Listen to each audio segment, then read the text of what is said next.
we've been away for a couple months. We stopped right before the ODOT Surveyors Conference, and then got busy with lots of different things. And so now we've got some information that's valuable to share. So we're going to try and get back into this. Today, we're going to be talking about terrain files. And the things that I wanted to cover are a couple of things that have been coming up recently. And we will work to get this documented into a written format as to what the official standard is. Today, we're just going to go through it, show you a demo, talk about why these things are important, and let you see it actually work. And then hopefully we have time. John's got some new steps. They've changed how the island boundary style works with terrains in this newest version of Open Roads that they have for us. And then if I can quit talking, we'll get to questions at the end. So no fancy PowerPoint today or anything, just some demo and some discussion. The first thing we're going to talk about is logical names and descriptions for the default models in all of our files. I should say all of our files that we're publishing or, releasing as final to ProjectWise. The first thing is all of our existing terrains and existing work needs a logical name of EXIST. And that is for shading. That is an old standard. We've used it for a long time in the right-of-way maps, and they use it in the plans when any of our existing ground topography comes in. That exist is a code word that tells MicroStation to shade it when it plots. So that has to be in the logical name of all of our files. And if we add it into the reference logical name when we create the terrain file, then it saves steps for our downstream users, because when they reference it in or they reference in our container file, those will already have that keyword in them. And so we do it once and it saves several people from having to do it again and again and again. Now we have discovered that the way that MicroStation Connect or Open Roads Connect version works with references, because it creates a default 3D model automatically within our container files, that logical name does get overwritten. And so that's the reasoning for the next part, which is we're going to have you copy the logical name into the description of the model also, so that it's listed twice. And through the demo, I'll show you why that's important, but it helps our downstream users track where the data is coming from, or which one is the terrain, which one is the features, stuff like that. The other thing that we're going to talk about, or that I'm going to show here, is we've come to a decision on how to handle, we'll call them mapping features. Sometimes they're 2D only, sometimes they're 3D, but mapping features that are not included in terrain. That additional highway, lane lines, edges of pavement, those features that maybe are requested just for traffic control. So they don't need to be collected in 3 dimensions and included in the terrain, but we still need to deliver them as a product. And the question has come, it's not really a terrain, so should it be a TERR file? There's already an existing file naming standard set up in ProjectWise for a features file, FEAT. And if you're delivering a container file for all your terrains, then you'll just reference that mapping features file into that same container file. And now all the designer has to do is reference the one container file, and they get all of the terrains and all of the additional mapping features. So let me share some screen. I'm just starting inside of our demo or our test project here. I have copied our working terrains from our survey folder, and now they're essentially ready to be published. They're in our number 6 civil data folder. I'm going to say open with. And if Bentley wants to cooperate, this little file will open for us. Now, adding the reference logical and the description, you can do that to the work copy of the file, or you can wait until you publish the file. If you do it in the work, then obviously it copies over when you copy the file. But because these demo files that we have were, initially set up before we came to this decision, then obviously that information's not there yet. So I've got our base file, and this is our existing terrain, and this is from field survey data. We have just one default model, and I've got my properties docked over here so we can stay up and see it. And if you select the default model, now you can see the description for the model and the reference logical. So in the reference logical, I said we need to have exist, and then we're going to put TERR because it is a terrain file. And then I'm going to put serve so that we know it's for the field survey. Some of the others in here could be, BRDG for bridge. You'll see when we do the container file that we have a bridge deck in here and bridge soffits. But the key here is use some abbreviations, make it logical. It has to have the exist, and then we want the TERR or the FEAT for features, and then some description of what it is, and keep it short. So now that I have that highlighted, I'm going to do a Control C. That's going to copy that text. If I do a double click on description, it highlights all of master model. I can do a Control V and paste from the clipboard. And now both of those the description and the reference logical are the same. And you can see over here in my model dialog, it's put that new description into the dialog for me. I want to make sure that I've got my levels set and my survey data set. And then just to make sure, I'll do a save settings. I have a shortcut on my bar up here.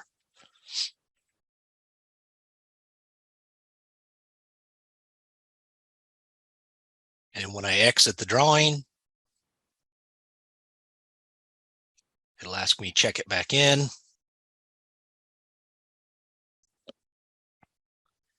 And now that's ready to go.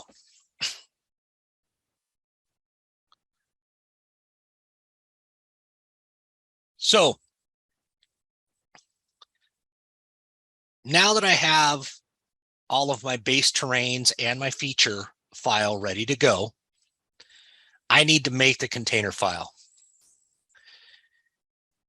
And you can see I did a little test here just to make sure I could get everything to work.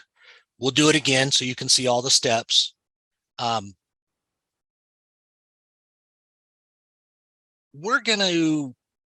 We still need to put a request in and have some of these names, or at least the description of this file name, changed. The container file is not for complexing terrains. Complexing terrains is a whole different process. I've talked with a few of you out there. A few people know because they've had to make complex terrains. I think this was just use of the wrong word when they set this standard up. We want to take that word out of there so there's no confusion. A container file is just so that we can keep all of our terrains together and make it easier for our downstream users. All they have to do is reference one file and it brings everything in that they need. So if we say new document, we're going to use the advanced wizard.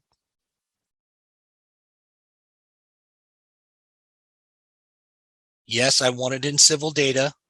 That's the other key thing is when you make a container file, remember ProjectWise and MicroStation Connect /ORD are smarter now. And they remember all of the paths. So if you were to make a container file in your work, in your survey folder, and reference your work files in, that's not the one that we want. So technically, container files should only be made as a final base document in the number 6 civil data folder.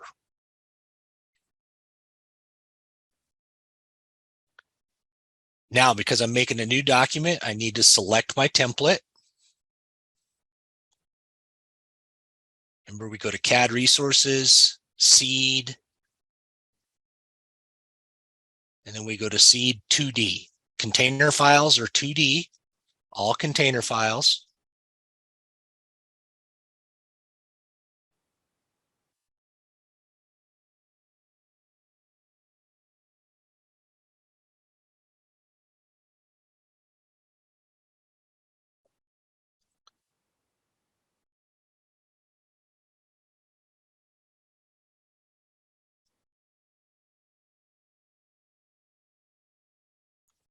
Now that it's had a chance to think about it, remember we want to roll all the way down to the bottom.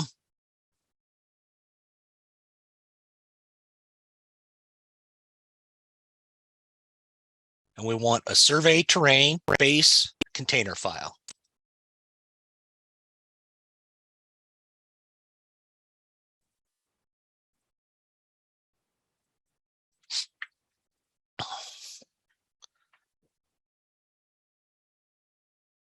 And because I messed with it before, now it doesn't like me.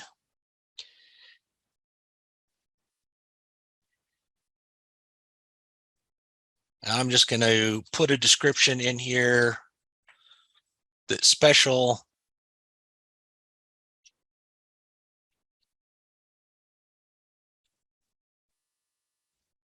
And just call it main terrain.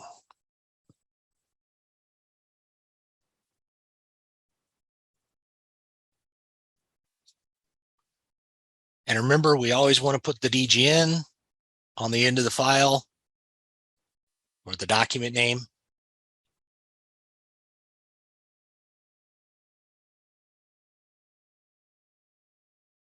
Even though this doesn't match up because it's our test project, I'm just going to leave it.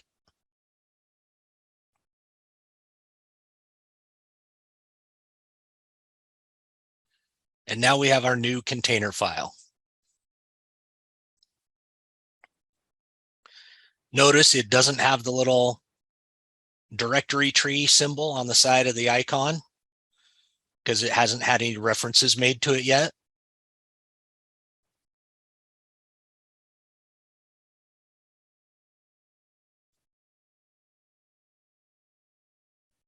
You know, it mustn't be important, you know, as long as this thing always takes to open.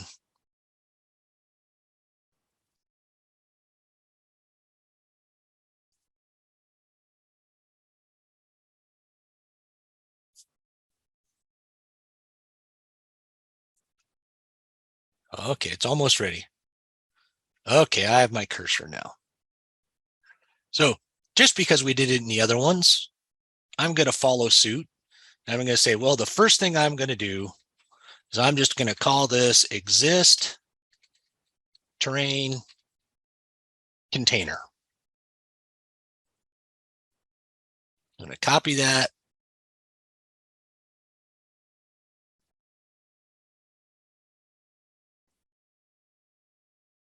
Okay. I'll come back up here. Let's pin this up here now so that we don't keep losing it. You guys can see what's going on. So we're going to go make a reference attachment.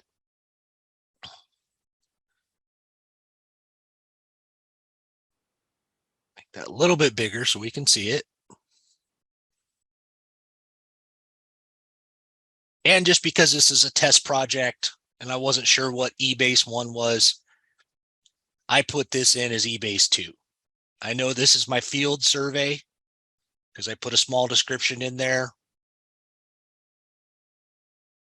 So I'm going to add that.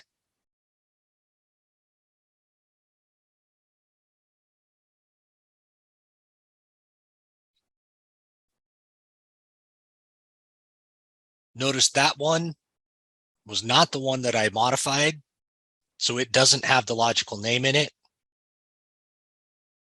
This way you can kind of see what happens.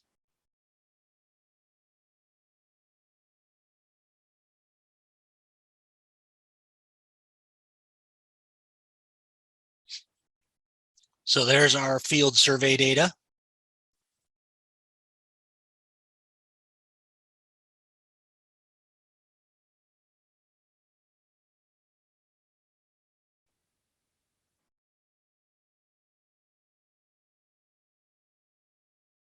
So now I've got bridge deck and bridge soffit. Notice because those files have had the logical name and description, they're automatically populated when we make the reference. We don't have to type anything again.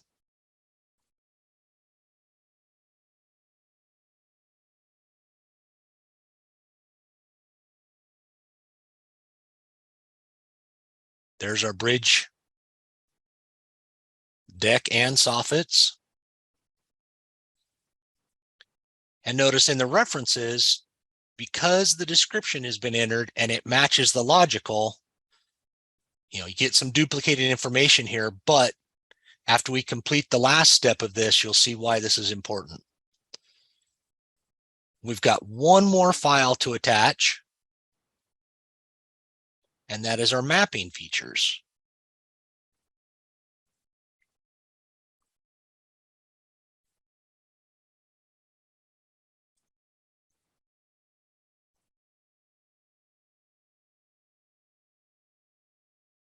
Existing features, 2D map.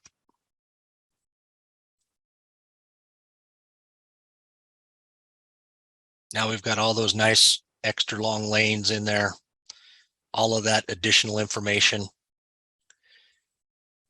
And you'll also notice that even though that was our first feature file, I went ahead and named it 05, just so that you get the sequence when they come in as your references.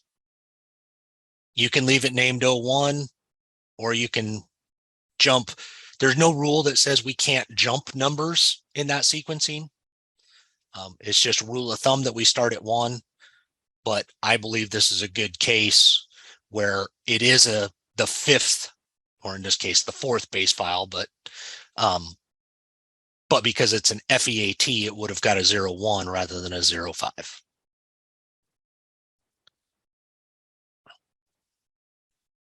So the container file looks mostly done at this point. The problem is there's one secret, and that is, remember, the container file is a 2D file, and these terrains we brought in are actually 3D information. And MicroStation Connect does managed models. Well, actually, ORD makes the managed model, but MicroStation understands how it works. And that is how we get a default 3D and a default in a 2D drawing. So this is the other problem. If you have not been completing this last step that I'm going to do, this container file is not actually usable to the designers because they need the default 3D model. To create the default 3D model, grab any one of your terrains, select it so that the boundary or some part of it, right, is active. And then I hover over it and I can choose set as active terrain model. As soon as I say set as active terrain model, notice MicroStation now shows a default 3D model. That was automatically created when it said, oh, you want me to interpret terrain data. I'm still in a 2D world for my default model. If I go to rotate view, notice I just have dynamic and 2-point. I don't have any sort of 3D related view tools. If we go to the default 3D model,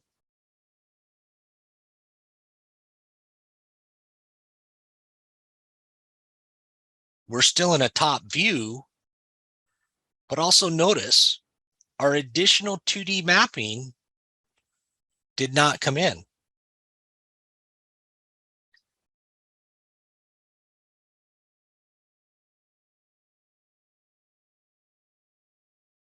We can tilt it up, we can zoom in, and we can see that definitely we have a 3D model.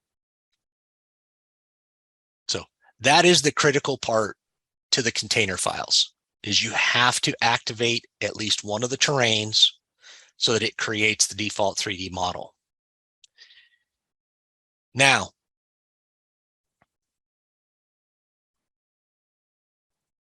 this is the reason why we want to copy the reference logical and make it the description also. In the default model,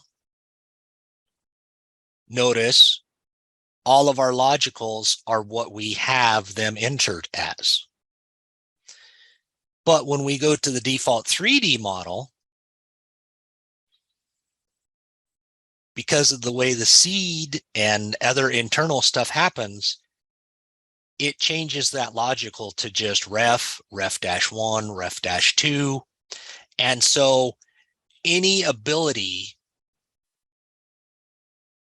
to look at this information or decipher where your references are going to or coming from gets very limited if you only have the logical name. By including in the description, notice the description copies through. It remains unchanged from the description in the default model.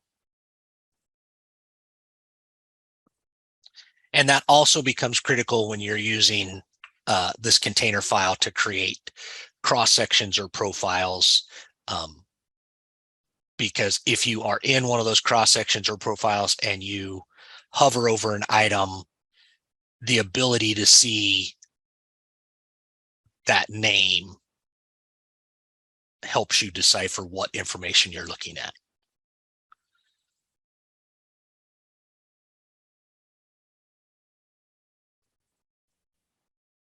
Now I'm going to show one more thing that you can do to make sure that your container file is working correctly. And that is, I'm going to right press, get my pop-up box, and in view control, I'm going to go to plan and 3D.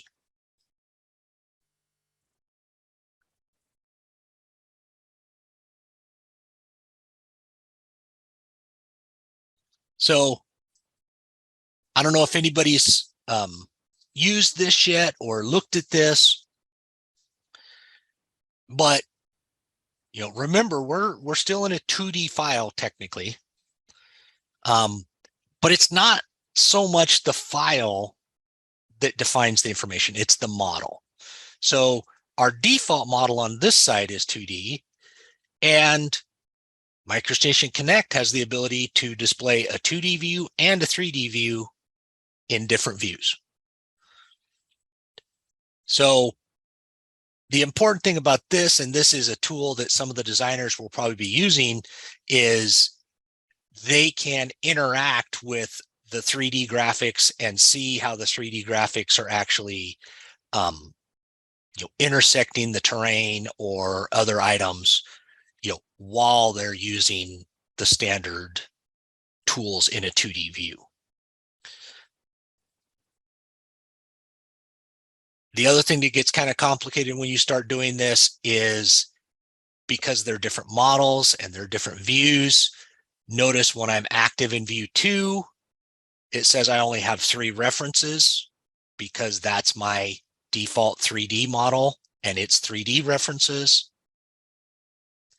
And when I'm active in view 1, it says I have 5 displayed of 8 unique. So this is where, with the new ORD and Connect software, it's going to get very, very complicated for designers at times.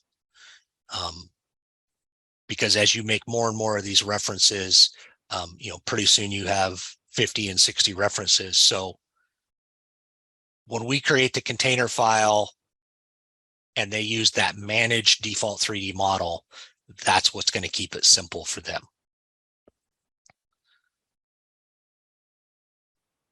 Now, the last item that I'm going to point out before I quit talking is something that was just brought up to me the other day, and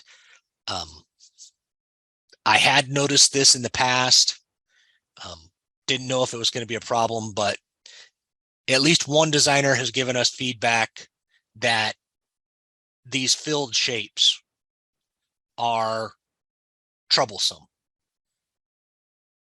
And, the weird thing about it is they're not actually filled shapes. I mean, if I go grab this concrete feature and I pull the properties on it, it's not filled. It's just how it displays when you're using, an illustration or a smooth, basically anything other than wireframe. If this displays in wireframe, then that closed shape does not fill. So we need to investigate to see if there's a way that we can make those not fill like that in this display style.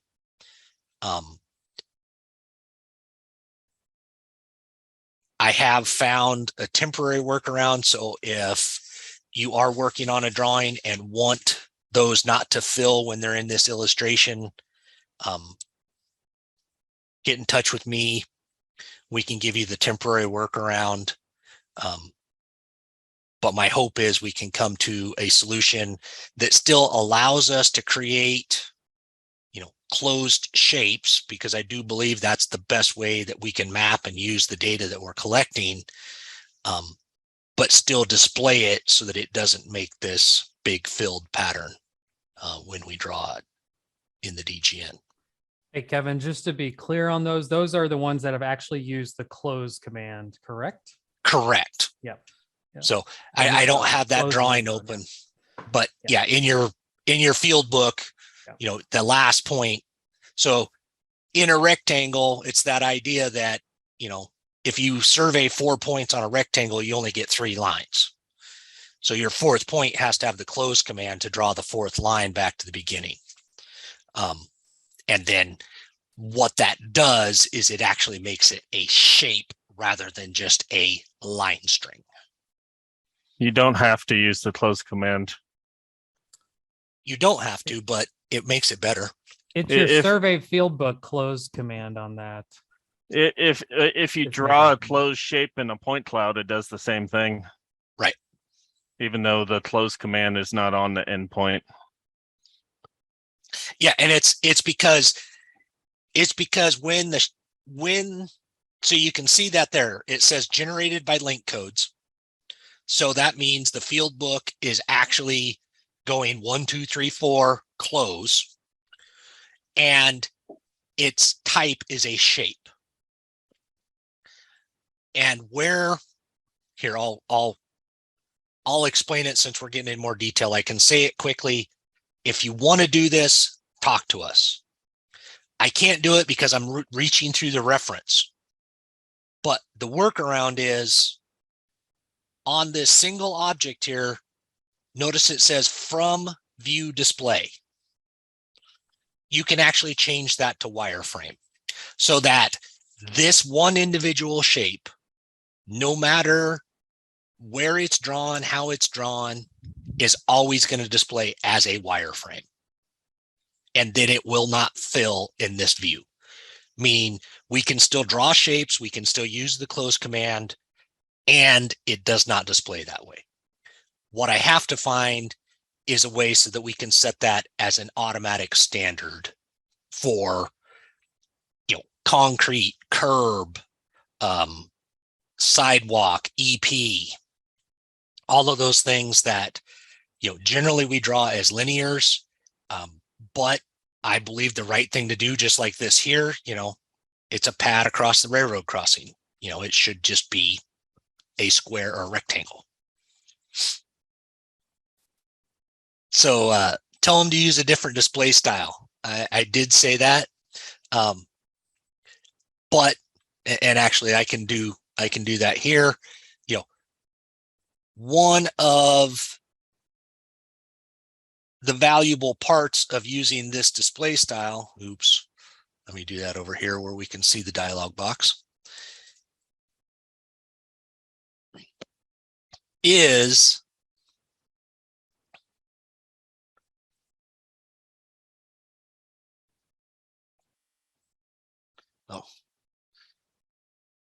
smooth modeling. So one of the valuable parts about using a display style other than wireframe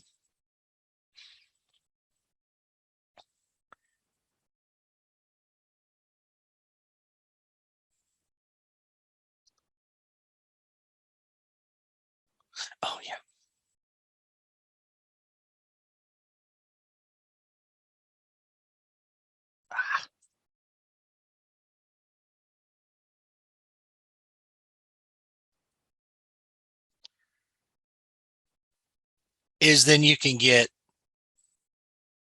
you know, these nice lumpy bumpies, visually appealing to the eye.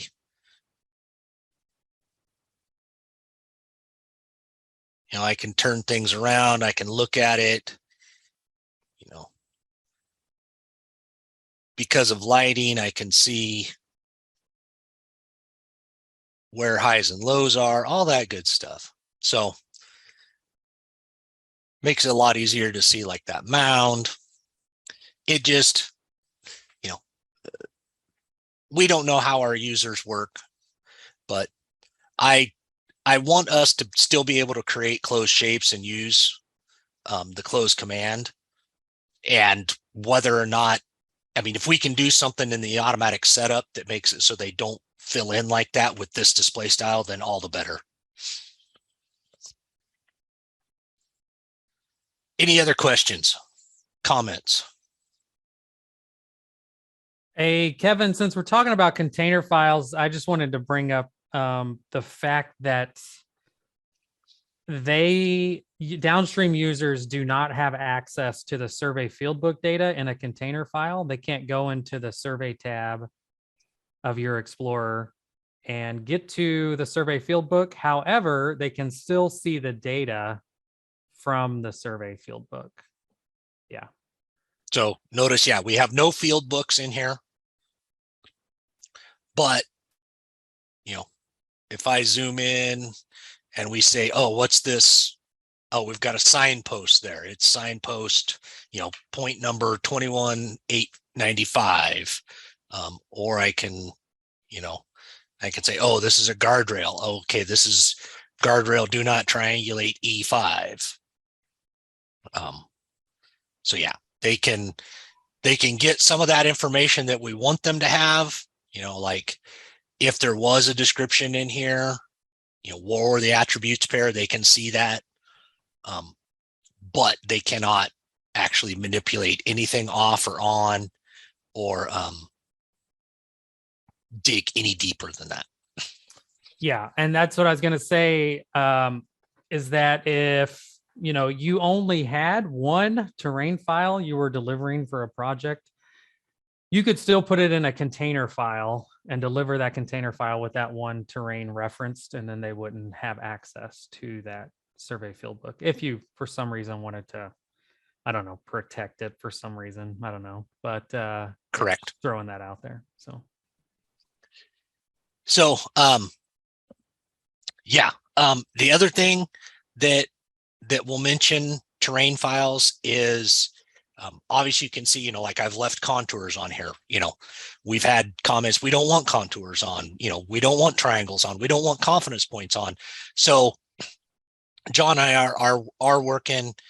Our hope is we'll come up with the listing of what stays on, what gets turned off, if it gets turned off in the field book versus the levels.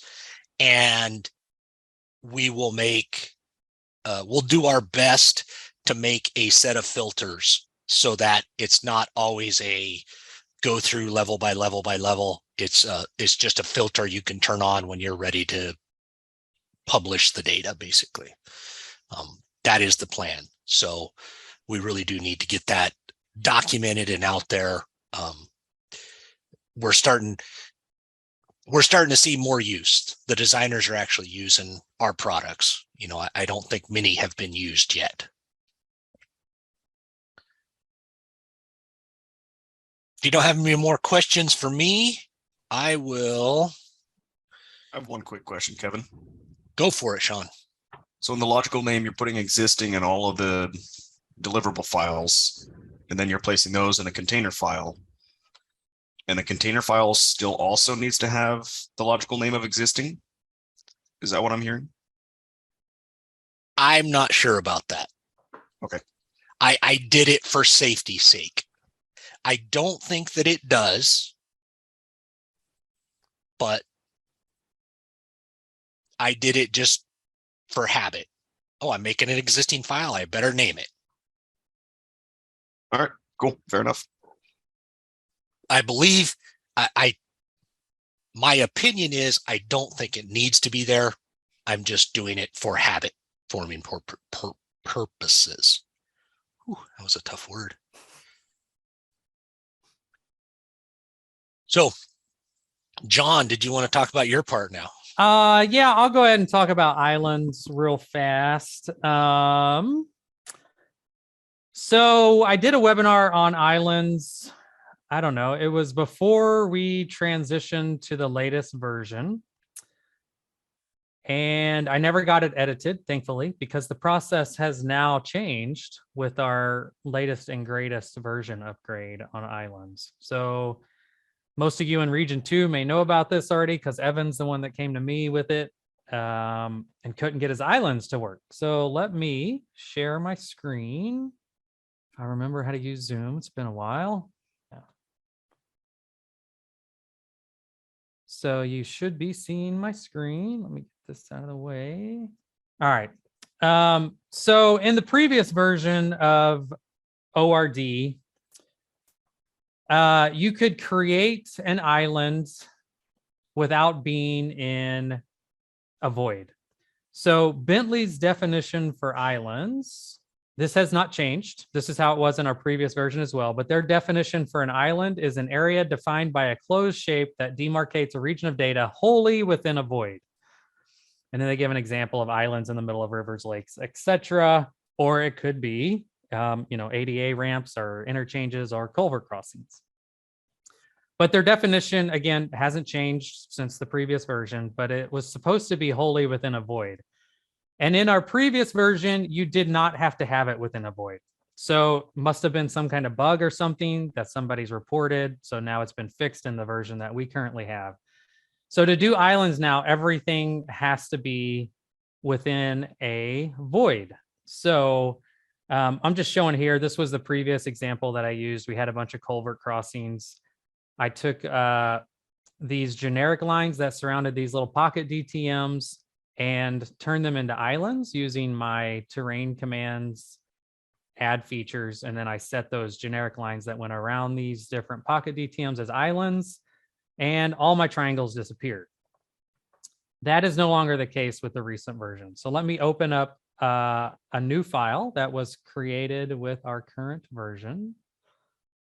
So this is a new DGN with the current standards on it. I'm going to import that field book that I used from that previous file. Go to my field book, import my Bentley survey format. And I just exported that as an SQLite. Go ahead and import it. So that's the same data. So before I could just go through, select these. Once I create my terrain, let me go ahead and create a terrain from this, create my terrain model. I can set my feature definition to one of my existing ones. I'm going to do existing contours, triangles, set my max edge length to 1000, just so you can see what's going to happen here. So in the previous version, I could go to terrain, go to add features. I have my stuff docked, unlike Kevin had most of his stuff. My thing disappeared there. That's interesting. I'll pull it out here. I can select my terrain model, select what feature type I want. I want to make these islands. So let me go select these areas that I want to, these lines that I want to use as islands. Again, I can do multiple with each. I can do multiple in one step. I don't have to keep repeating this.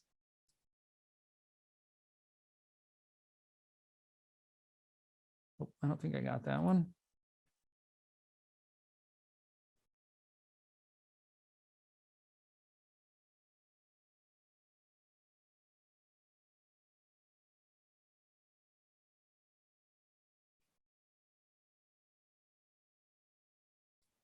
So I've got my areas that I want to isolate as islands selected.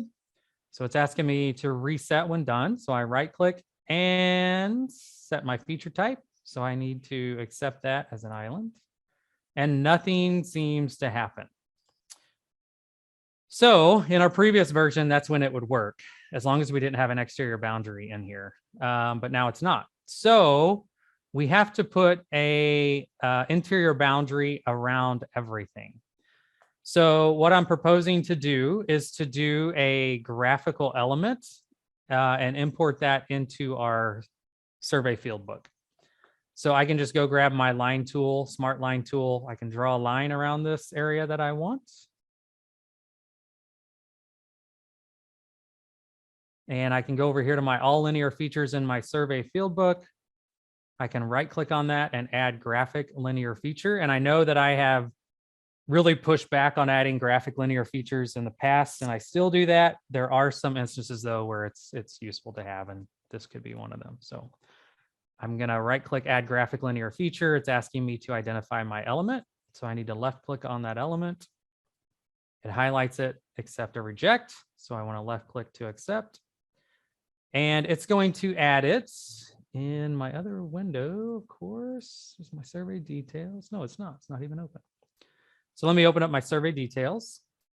So it added it to my all linear features as a default survey feature type. I can go in here and modify that field code from default to BI.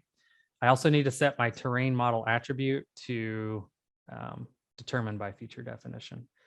And just a little hint here, Evan also pointed this out. It works a lot better if you do this terrain model attribute first, because this line is going to disappear once I change the field code. So I'm going to set this terrain model attribute to determine by feature definition, which is going to make it a void, and change my field code to BI, which is boundary interior. Press enter. And notice my triangles disappeared in between all those different islands. I now have an interior boundary surrounding everything.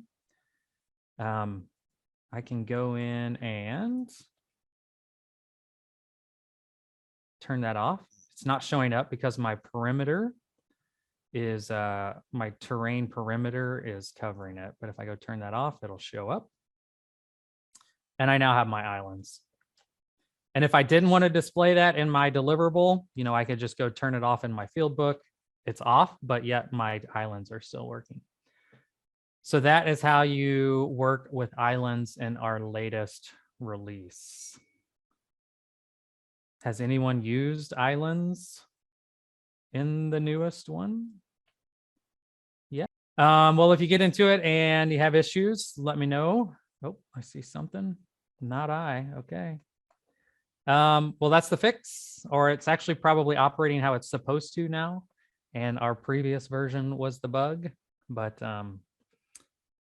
that's it. So another kind of change with the latest release is we had problems with our graphical features. They exported with the Bentley survey format, SQLite format. But whenever you imported that SQLite into another file or field book, those graphical features were not actually in your field book. They showed up as graphics, but they didn't come into your survey field book. So you had to re-import them into your survey field book. You also lost your descriptions on lines when you did that. So we filed a defect and they have fixed that, and it is in this latest release. So I can demonstrate that real fast since we have a few minutes. So let me open up my survey details here. I can go to this boundary interior, which I know is a graphical feature that I imported, and I can add a description to it. Let me just do a test description. I can do it on one of these others as well. Let me find a break line here. Oh, they've already got them on them, so that'll be fine. So I can now save this as an SQLite file, right click on it, do an export to Bentley survey format. Looks like I already tried this. I'll do another one. And I'm just going to turn this field book off just for the sake of time, not having to create a whole new file, and create a new field book. Call it graphic import. Left click to accept that. And go ahead and import that SQLite that I just exported from my fieldbook 1 into this graphic import. So I right click on the name, go to import, Bentley survey format. This is the one I just created, that SQLite file. Hit open. And go ahead and import that file. So before, when you did this, your boundary interior would not have been in the survey field book. And it should be now. Oh, wrong one. You know what? It is not, because I had it unchecked when I exported that. It always messes up when you do that. So let me export this again. Let me delete that.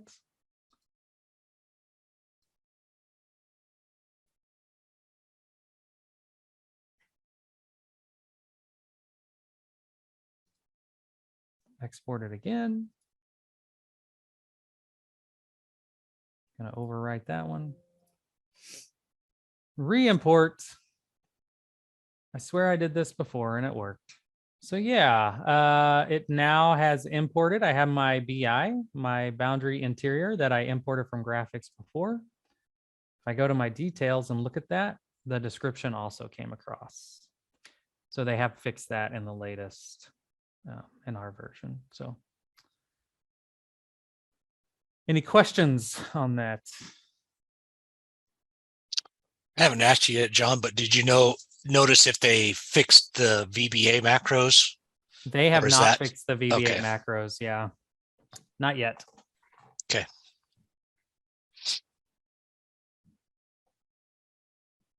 So that's what I had for today.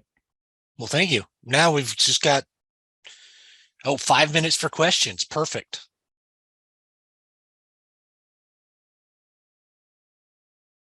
Don't everybody jump out there at once. Does it have to be about the subjects you're covering today? No, if you've got a pertinent question that you think will help everybody, please go forward. Is there a way to break an alignment? There's plenty of ways to break them.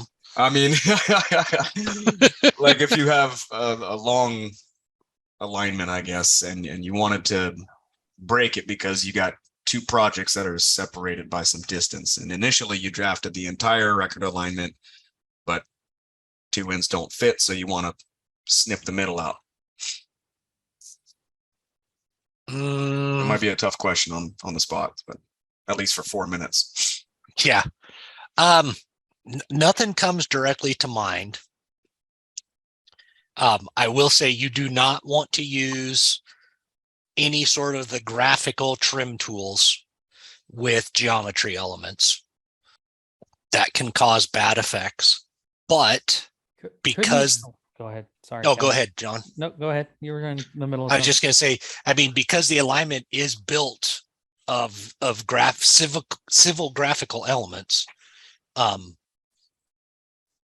obviously you should be able to remove an element and then make a new, I mean, I think you'd want to make a copy of it or transform it to make a copy.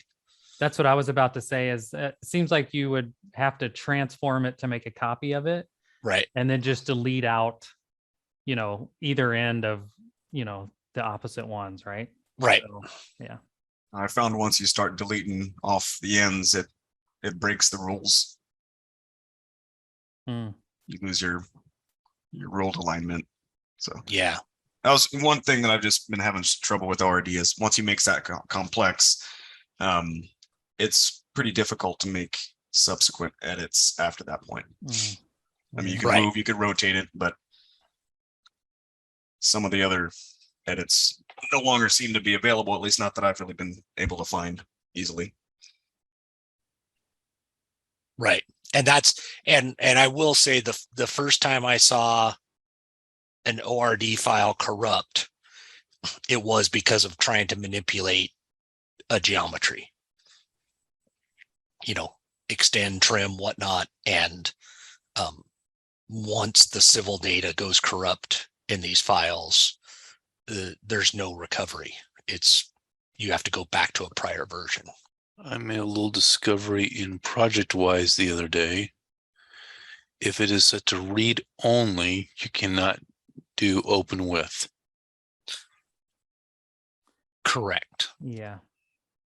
Which posed a problem because I was trying to open a Connect drawing.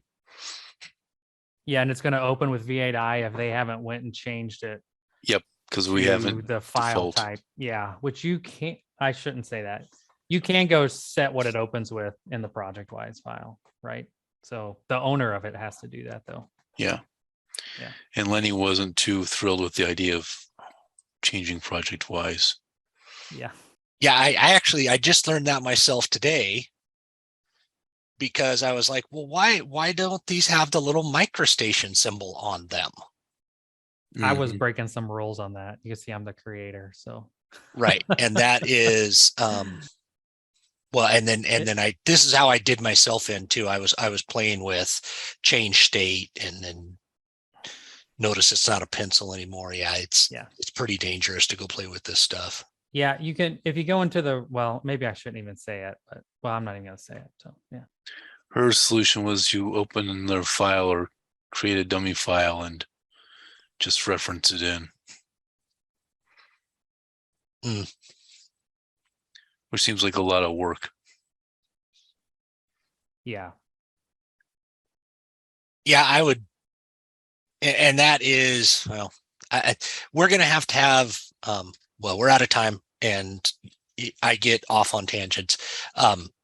But everybody be thinking about it because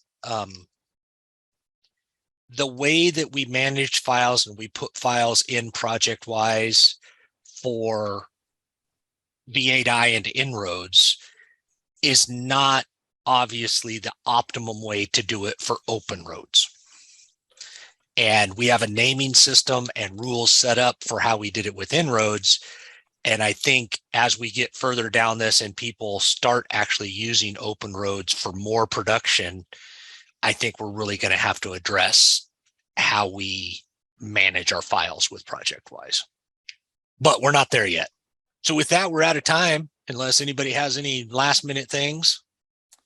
I was just gonna say, we're gonna try and get these back on a regular schedule every 2 weeks. So I've got some topics lined up, but if there's something you wanna hear about, let me know, and we will try and do it. So And one of those topics will be complex terrains, because we have had those questions. And so yeah. I've done some experimenting and have some suggestions about, I think, the best way we can complete those. So we'll do some complex terrains in the future too.